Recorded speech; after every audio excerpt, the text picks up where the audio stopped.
नमस्कार मंडळी, माझं नाव गौरेश भोसले. कालच मी छावा चित्रपट हा बघून आलो.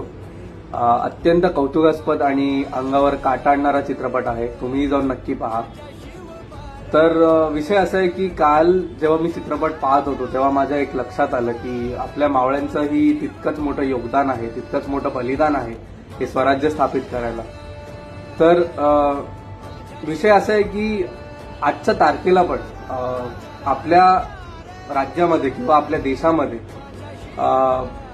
काही एरियांची जी नावं आहेत किंवा काही रस्त्यांची जी नावं आहेत ती अजूनही मुघलांच्या नावावरती आहेत.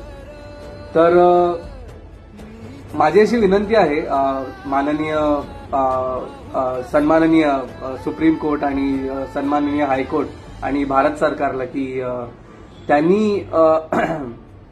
त्यांनी ह्या रस्त्यांची नावं किंवा एरियांची नावं ही मुघलांच्या नावाच्या व्यतिरिक्त आपल्या मावळ्यांच्या किंवा राजांच्या नावावरती केली तर ती खरी मानवंदना ठरेल आपल्या राजांना आणि आपल्या मावळ्यांना ज्यांनी हे बलिदान दिलंय स्वराज्य स्थापित करायला आणि आपला धर्म सुरक्षित ठेवायला.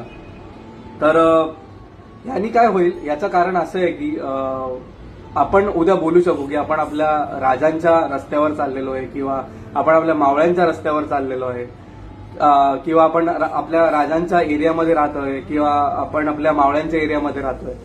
तर आणि आपली पुढील येणारी पिढी जी आहे ती जर उद्या हे साईन बोर्ड वगैरे बघेल जसं की कान्होजी जेधे मार्ग, तानाजी मालुसरे मार्ग, छत्रपती शिवाजी महाराज नगर, तर हे जर नावं जर आली तर मग आपली पुढची पिढी एकदम क्युरियस राहील की बाबा ही नावं नक्की काय.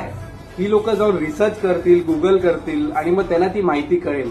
कारण की आपली पिढी जी होती ती वंचित होती या सगळ्या ज्ञानाबद्दल, पण आपली पुढची पिढी जी आहे ती नक्कीच सुज्ञानी आणि एकदम चांगलं ज्ञान त्यांना मिळेल ह्या व्यक्तींच्या बाबत आणि आपला धर्म, आपलं जे स्वराज्याचं जे विचार आहेत ते त्यांच्या ध्यानामनात असतील. तर हीच एक विनंती आहे.